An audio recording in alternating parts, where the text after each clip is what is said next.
Alexander Isak finally gone public and made it clear he wants out of Newcastle, with talks of broken promises and ruined relationships that can't continue. Kevin Phillips, Charlie Austin and the Newcastle fans have all had their say on Sky Sports News today.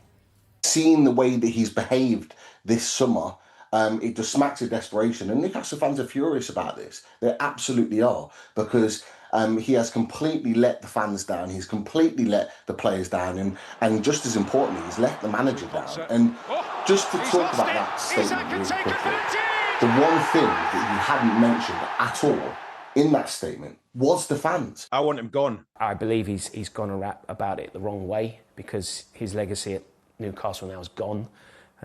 So, you know, he has to live with that now. And if the transfer doesn't go through, then unfortunately he's going to have to go back in amongst the fold and try and turn those fans back round. And it'll be extremely difficult because they're very passionate. Just don't see how he gets reintegrated into our squad. High up in football, high up, it's any workplace, right? Gentleman's agreement, OK, well, let's get it in writing, because you know how everything works. It can just be turned on its head, and that's not the case, and nothing goes through. And now we're in that situation where they're almost having a standoff, and it'll be interesting to see who wins. If we let Isak win this or Vissa win this, it can turn sour with other clubs very, very quickly, and we don't want that in football. Well, I honestly think 18, Newcastle being the 19, Premier League clubs are hoping that this deal doesn't go through, not because of the football and Isak going there to strengthen Liverpool, but more the point of saying, right, the clubs are now taking the strength back, and it's no longer the player have all the power. Because ultimately, the way it's going at the moment, it looks more and more like it's just the players' game, and the clubs are going with it. Get lost. OK, right, fair to say some Newcastle fans want Isak to get out. We are going to be live to Newcastle in a little bit, and our chief correspondent, Kaveh Solokol, joins us as well for this chat. Jimmy, we talk about transfer sagas. This one is incredible so far. How do you feel about the way that Isak has handled this? Oof. He's very emotional about it. He's hurt. Let's not forget, I think at this moment of time, out and out, he's the best striker in the Premier League. So Newcastle is going to want to keep him. Apparently, he's been promised something, and he feels that he's not been treated right. There are ways, you know, you handle it. He's going this way. Would I have done the same? Maybe not. No, my situation was a little bit different with Leeds. I wanted to stay. He wants to go. But then on the other hand, you know, you have players at other clubs that clubs don't want and have to train by themselves or with another group. So it's one of those things. It's a difficult situation. It's a very hard situation to say, look, you should do it in a different way. Everybody feels it in a different way. I feel sorry for the fans of Newcastle. You know, his teammates, they will understand, because football is really a selfish world. Yeah, so when you're playing together, no, you're part of the team, but when you're doing your contract, it's a selfish world. You have to think about you. So the players, they will understand. I feel sorry for the fans. That's more the issue here. You mentioned your situation at Leeds, and this is different. You say, in a sense, you never trained away from your teammates.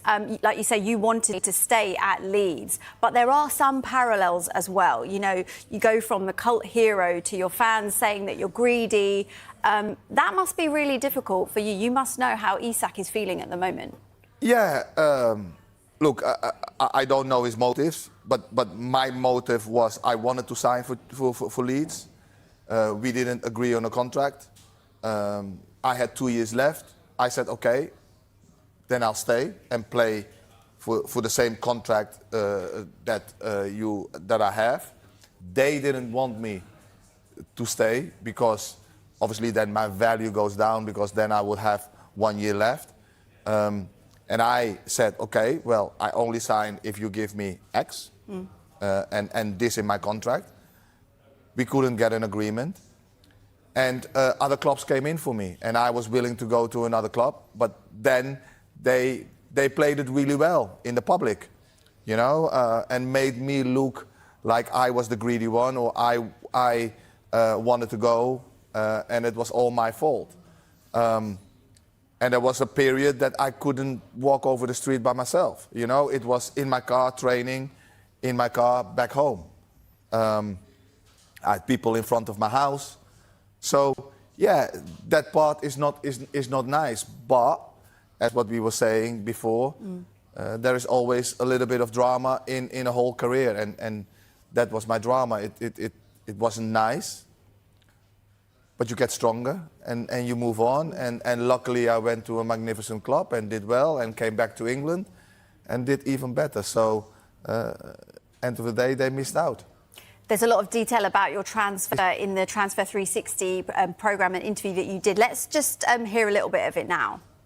I was frustrated from a number of points of view, the first of which is we had found him, he'd only been there a couple of years. Whilst I could have some flexibility in what we could offer, the number that was put before me was 50% more than our highest paid player at the time. So whilst I suggested to his agent that we might be able to do something, we certainly couldn't match those numbers. Things were not right at Leeds. I wanted to sign for Leeds again. They didn't offer me the right contract. David O'Leary was the manager. I don't think that he really fancied me. He had a different picture, different future for Leeds. Leeds sold Jimmy because Jimmy wanted to leave. End of story. I'd argue that point with him any day of the week. Is that right? Did you want to leave? No, I wanted to sign a new contract. I didn't want to go. I wanted to sign a new contract, and we put the offer down to Leeds. He's saying two things. We found Jimmy, yeah? So what does he mean with that?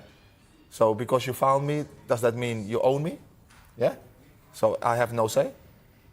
Secondly, we offered him, he wanted 50% more than the highest paid player. What did the highest paid player have? Yeah, I don't know. Yeah, so you can make it look or make it sound really beautiful. Oh, that is so much, but we don't know what the highest paid player was on. You understand? So even after all these years, it's still controversial. There's still different points of view, different stories. No, but the beautiful thing about it is Peter Risdale is telling the truth. Yeah? If you listen to David's story, it's not the same as Peter Risdale. With the situation with Alexander Isak and Johan Wissa, in your situation, you were still training. Yeah. You were still willing to play. Now, yeah. I've heard you sort of defend Alexander Isak a little bit, but surely Newcastle fans are going to be saying, this is a guy who's not training. He's still got 3 years left on his contract. Yeah. How can you be a professional footballer and sign a contract and not train and not want to play for your side? And surely that's indefensible. And that's the part that I don't agree with. You know, you still have got a contract. Yes, you can still say my time is up here, but you still have to go and train and be with the group and participate. I think that part is wrong. You know, going to Spain, to Sociedad, and train by yourself. I don't agree with that. But then, on the other hand, I don't know what the boy has been promised, because what he's showing is not really in his history. Apparently he's a lovely boy to deal with. So he's been advised to do something. I think it's the wrong way to go about it. But you've been in football a long time. Are there promises in football? If a chairman promised you something, would you believe him? Surely you'd say, I want this in writing. You need to talk to my agent, and we need to have this in writing. Or do you? Is in football, is people's words still worth something? It should be. It should be. You're dealing with human beings, so why not?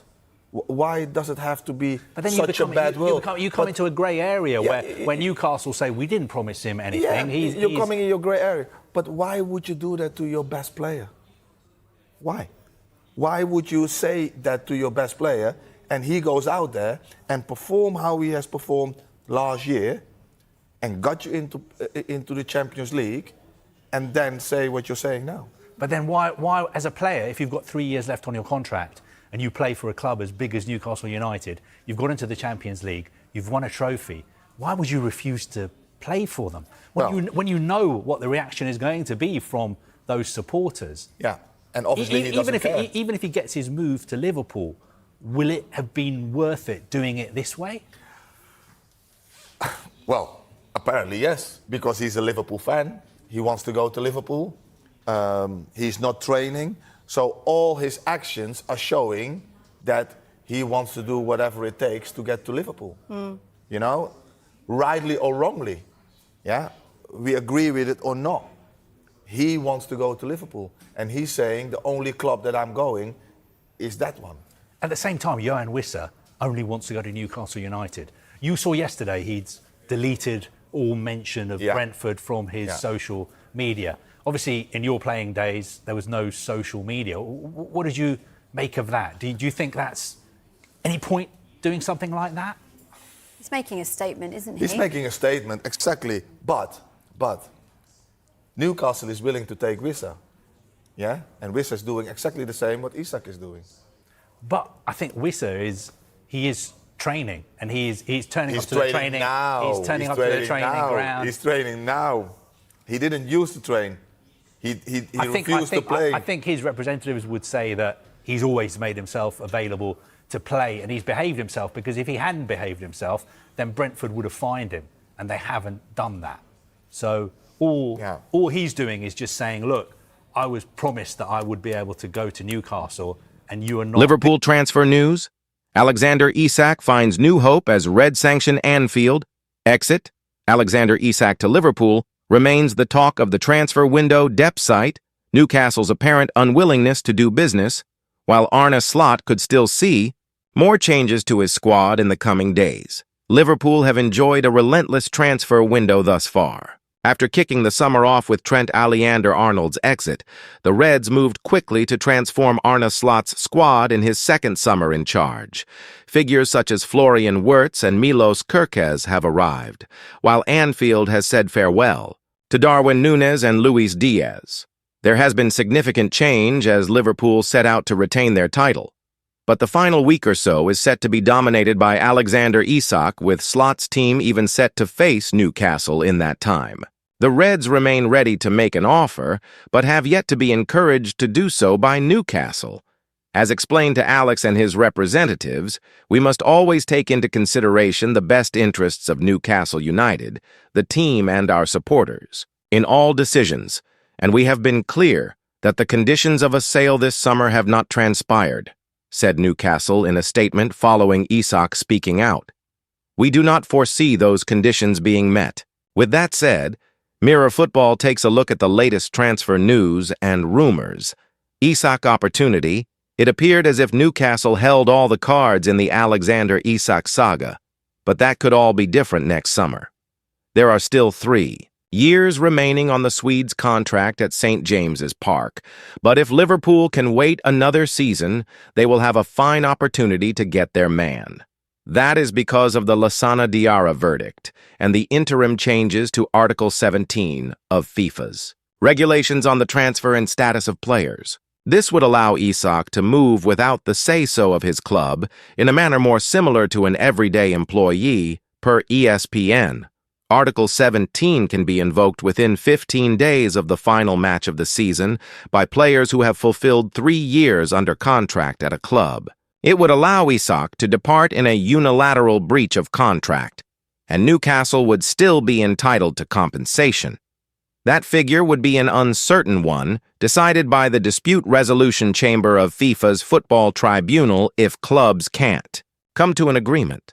It could even see Isak entirely move for free, while a compensation fee is hashed out in a process that could take 18 months to 2 years.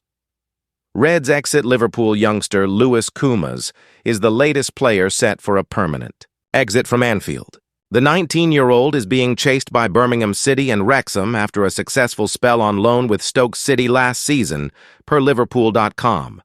The newly promoted sides are joined by Sheffield United, Norwich City, Preston North End, and Hull City in holding an interest. It is Birmingham and Wrexham who lead the pursuit for Kumas, however. The teenager was absent from the Under-21's Premier League 2 defeat at Leicester City on Monday evening and is expected to depart before the transfer deadline. Guehi Theory Sean. Dix has suggested that Crystal Palace may have reneged on an agreement to sell Mark Guehi this summer. The defender has been the subject of transfer interest from Liverpool and is with the final year of his contract.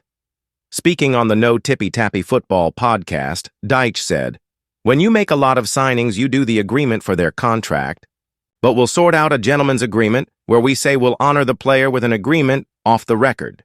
Now, you never know whether that's been said there. With Guehi, and I imagine this is what's happened probably a year ago, they said, look, we get it, you're going to stick with us. And last summer, he stuck with it. Again at Christmas, he stuck with it. They might have said, by next summer, we'll know what's going to happen. And if he's a good professional, which he seems fantastic to me, he doesn't want to go out there and start saying all that. But at one point, he might have to go, hang on a minute, they told me that if we do this, this, and this, then they'll let me have my chance.